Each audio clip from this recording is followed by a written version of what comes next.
UP की राजनीति में उठ रही सियासी लहरें, उपचुनाव में बनेंगे नए समीकरण। हर नजर इस बार कांग्रेस और समाजवादी पार्टी के साथ खड़े इंडिया गठबंधन पर टिकी है। भाजपा के गढ़ में कौन करेगा सेंध? सियासी दिग्गज जुटे हैं अपने अपने वोट बैंक को साधने में और इस बार रणनीति से लेकर मंच तक बदल गए हैं सारे रंग। क्या यूपी में विपक्ष की ये नई जोड़ी दिखाएगी कमाल?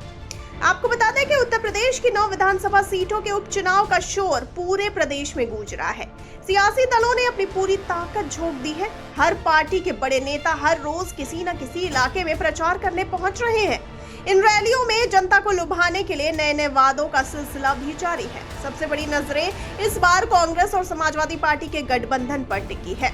इंडिया गठबंधन के घटक दल और कांग्रेस और समाजवादी पार्टी ने इस उपचुनाव में एक नया समीकरण बनाया है, जिससे भाजपा के लिए मुकाबला मुश्किल हो सकता है। दोनों दल एक संयुक्त मंच से एक ही प्रत्याशी और एक ही नारा लेकर जनता के बीच पहुंचेंगे। यह उपचुनाव इंडिया गठबंधन का एक ट्रायल माना जा रहा है कि 2024 में यह गठबंधन किस तरह से काम करेगा। कांग्रेस और समाजवादी पार्टी के नेता लोकसभा चुनाव की रणनीति को आगे बढ़ाते हुए इस उपचुनाव में भी एकजुट होकर प्रचार करेंगे। सूत्रों के अनुसार छठ पूजा के बाद दोनों पार्टियां एक विस्तृत कैंपेन शेड्यूल मीडिया के सामने रखेंगी, जिसमें जनता को एक मजबूत संदेश देने का प्रयास रहेगा कि यह गठबंधन लंबे समय तक भाजपा का सामना करने के लिए तैयार है। कांग्रेस और सपा के प्रदेश अध्यक्ष भी एक साथ मंच साझा करेंगे और विभिन्न जिलों में संयुक्त प्रेस कॉन्फ्रेंस करेंगे, ताकि पार्टी कार्यकर्ताओं और समर्थकों में किसी तरह का भ्रम न रहे।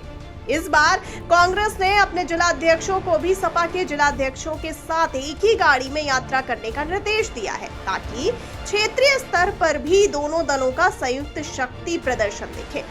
यह संदेश देने का प्रयास है कि जो मोमेंटम लोकसभा चुनाव के लिए बनाया गया था वो 2027 तक जारी रहेगा। कांग्रेस और सपा के नेताओं का मानना है कि इस गठबंधन से भाजपा विरोधी वोट एकजुट रहेंगे और इंडिया गठबंधन को मजबूती मिलेगी।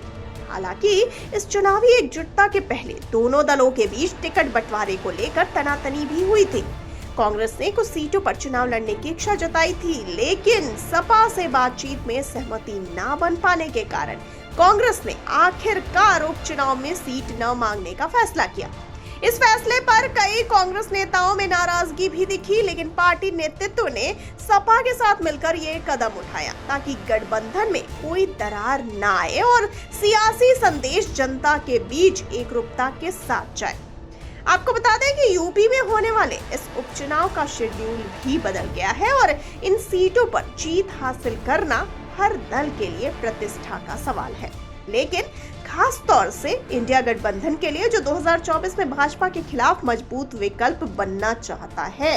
इस उपचुनाव में कांग्रेस और सपा की एकजुटता और भाजपा के खिलाफ नए नारे ने जनता के बीच सियासी गर्मी को और बढ़ा दिया है।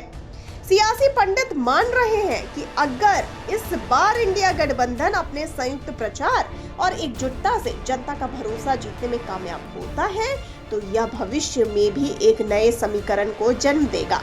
अब देखना यह है कि उपचुनाव का परिणाम यूपी में सियासी हवा का रुख किस ओर मोड़ता है। क्या कांग्रेस और सपा का यह नया प्रयोग भाजपा के लिए चुनौती बनेगा या फिर भाजपा अपने पुराने गढ़ को बचाने में कामयाब होगी? 20 नवंबर का इंतजार सबको है और हर कोई उस दिन का बेसब्री से इंतजार कर रहा है, जब यूपी की इन 9 सीटों पर जनता के फैसले से सियासी भविष्य तय होगा।